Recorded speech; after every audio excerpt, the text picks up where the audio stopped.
everyone, this is Jackie Williams, and I'm excited today to be part of the Global Video Blog Hop.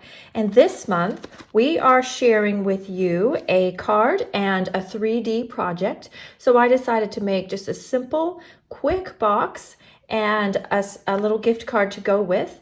This is perfect for when you need a birthday present really quickly, or just want to wrap up a few little chocolates and make it look more special than just a couple pieces of chocolate. Also nice if you need to make multiple things and you can change this up into a Christmas gift. Now I'm using the Quite Curvy bundle, so it's a little bit of a sneak peek for you. I can't show you the actual products just yet because they're not available to order, but they will be as of November 2020, and then will also appear in the next catalog. So let's start with the box. I think you're going to like this little template. Now, the idea of this box is it can be any size. Now, I have made it 6 inches by 8 inches, but you can make it 4 by 6 or 5 by 6 or, whatever. It will just change the shape and size of this triangle on the front. So I've always called this the triangle box because the front of it obviously is a triangle. And basically what you need to do is score it in half along the short side, and then you find the halfway point and you score from halfway point to halfway point to halfway point and so on, and create like this diamond shape in the middle. So I've got one that I haven't yet scored, so I can show you how to do that. I'll just scoop this over here. So this middle score line, I've just folded it in half, so you don't have to necessarily score it, but you can. And then I'm just going to score on the one half, and then the score lines will transfer to the other side. That's the quick way to do this after doing quite a few of these over the years. So again, I folded in half, so that gives you that halfway point on this side. And then on this side, I want to find or mark the halfway point. So in this case, it's 6 inches, so it's 3. I'm just going to make a tiny little mark there, and then put it in my trimmer. And I'm going to put the little mark and this corner in my track, and then just use my scoring blade and score those, and then turn it this way and do it the other way. And that's done. Then that's all you really need to do. So that does transfer to the other side. And then you've got this diamond shape here. And then these, let me grab my bone folder. You just fold into the box. And I get asked all the time which way you fold on crease lines, and I don't know.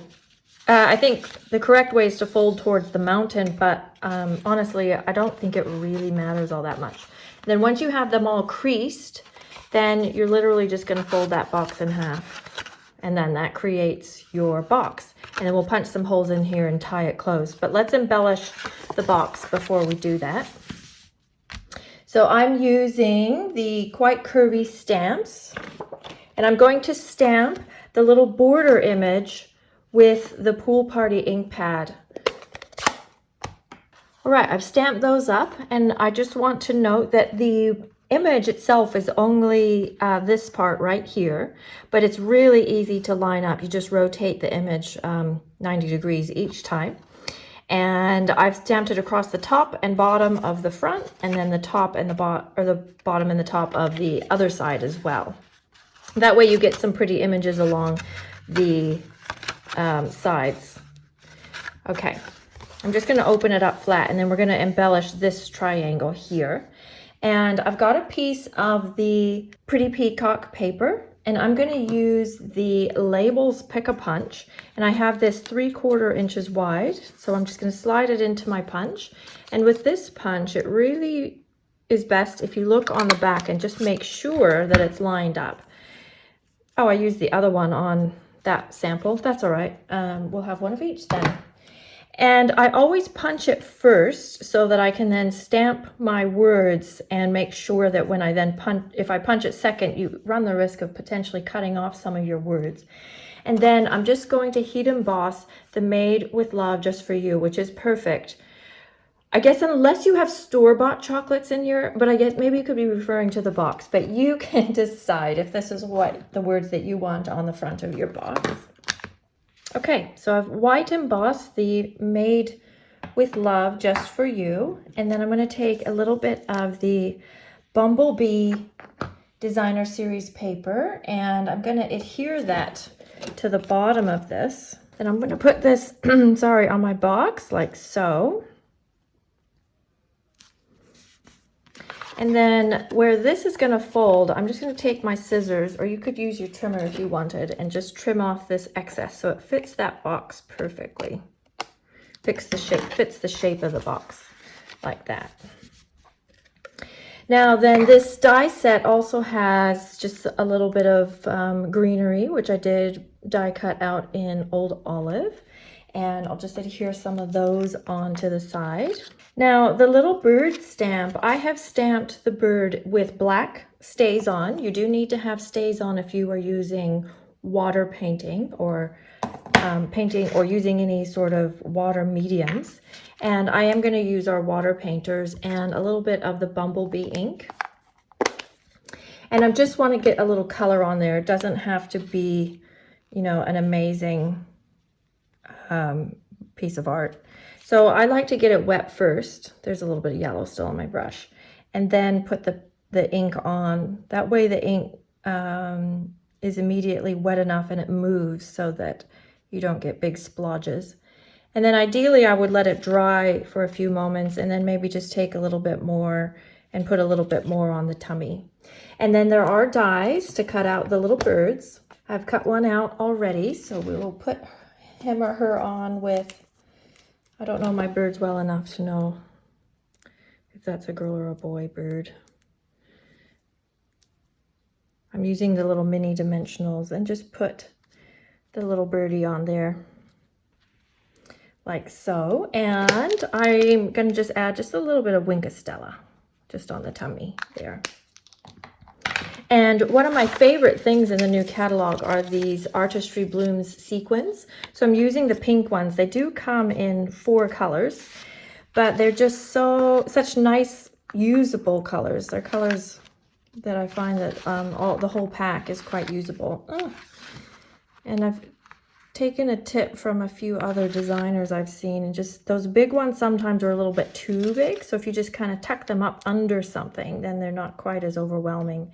And then we'll just put the smaller ones somewhere and then mix in with the pearls, which I really like that look too. And then your sequins go a little bit longer if you mix in with other things. Then to close the box, one tip is to make sure that the front bits fold in second so that you get a nice smooth edge here and you're not seeing, you know, the seam so much like you will on the back. So what I find easiest is to take one side, hold the 2 sides together, and then just go ahead and punch a hole with whatever sort of hole punch you've got. And punch a hole there. And then it's just a matter of sliding in some ribbon. And it's best if you cut it at a point. And again, just start with one side, go through both holes. There is another way to do this, laying the box flat, but it's not quite as intuitive. So do it this way first until you're feeling confident. And then you'll need to open this side up that you just threaded a little bit, and then poke the end of the ribbon through the other 2 holes. And then you can go ahead and close this up. And then even them out. And then I'm going to tie that into a little knot. And I like to use this polka dot tulle ribbon, or there's a lace ribbon that's really nice to work in with your other ribbons. I'm just going to lay a couple pieces there and then finish tying my bow. There you are. Then just take your scissors and trim the ends so that they're nice and tidy. And there is our little box. Now the little card, I made it a 3x3 size because any larger seemed to be kind of overwhelming to the box. So I made it smaller. Plus we have these little 3x3 inch envelopes in the catalog, which are so cute, and they're already made. So it's a good size to make if you just need a little notelet. So I've just stamped the border again with the Pool Party ink on the Pool Party card. So this card is 3 by 3 inches. So this pool party piece is 2 7/8 by 2 7/8. You can go ahead and put that on. Okay, then I've stamped the little hello that comes in the set on Pretty Peacock again. Oops, and I've cut that out with the circle. This particular circle die comes in the Tasteful Labels dies, but if you have another circle or circle punch, that would work as well. But this one does have a very cute little scallopy edge to it. And I'm just going to add another little piece of the greenery and another one of our little cute birds. And I felt that that should go up above the words. And then we will add some of our sequins, but I felt the big sequin was too big for this little tiny card. So we'll just stick with the very smallest ones and the smallest pearls, like so. And then you can stamp a little bird on your envelope as well. So there you go. You can whip out a whole lot of these in no time. You could even make these little boxes half the size and hang them on your Christmas tree or put a piece of jewelry in it. So I hope you have fun with that and enjoy the rest of the hop. This is Jackie Williams. Thanks for watching. Bye-bye.